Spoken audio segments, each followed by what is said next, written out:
लोकसभा चुनाव 2024 में कांग्रेस ने शानदार प्रदर्शन किया। पिछले 2 लोकसभा चुनाव के मुकाबले इस बार कांग्रेस अकेले ही 99 सीटें तक जीतने में कामयाब रही।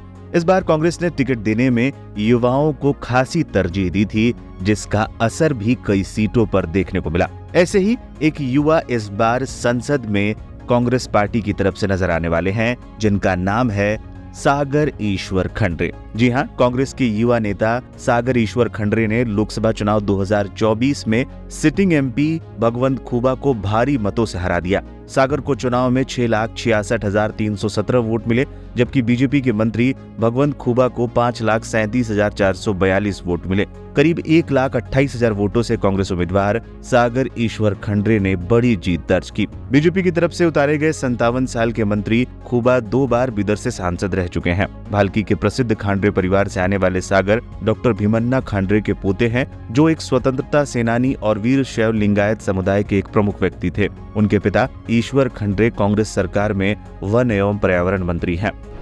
महज 26 साल के हैं सागर ईश्वर खंडरे। सागर महज 26 साल के हैं और 26 साल के इस युवा नेता ने जिस अंदाज में 2 बार के सांसद के खिलाफ जीत दर्ज की, उसकी चर्चा कर्नाटक में ही नहीं देश भर में हो रही है। बता दें, सागर खंडरे वीरशैव लिंगायत समुदाय के नेता और कर्नाटक सरकार में वन मंत्री ईश्वर खंडरे के बेटे हैं। अपने हलफनामे में उन्होंने घोषणा की कि उनके खिलाफ कोई आपराधिक रिकॉर्ड नहीं है। उनकी कुल संपत्ति 13 करोड़ के आसपास है, जिसमें 57 लाख रुपए की चल संपत्ति और 12 करोड़ रुपए की अचल संपत्ति है। सागर खंडरे ने बेंगलुरु क्राइस्ट कॉलेज से बीबीए और फिर एलएलबी की डिग्री हासिल की है। वो एनएसयूआई कर्नाटक के राज्य महासचिव भी रहे हैं। उन्हें क्रिकेट खेलना बेहद पसंद है। चुनाव प्रचार के समय भी वो बच्चों के साथ क्रिकेट खेलते नजर आए थे। बीजेपी के किले को भेदा, पिता की हार का भी लिया बदला। खंडरे परिवार कई दशकों से चुनावी राजनीति में है। सागर खंडरे ने बीदर सीट पर जीत दर्ज कर बीजेपी के गढ़ को एक तरीके से ध्वस्त कर दिया। इस लोकसभा क्षेत्र में भगवंत खूबा का काफी प्रभाव माना जाता है। सागर खंडरे के पिता ईश्वर खंडरे खुद उनके खिलाफ चुनाव लड़े थे और हार गए थे, लेकिन सागर ने इतने बड़े मार्जिन से जीत हासिल कर सभी को चौंका दिया और अपने पिता की हार का भी एक तरह से बदला ले लिया। सागर खंडरे की बड़ी जीत की क्या रही वजह?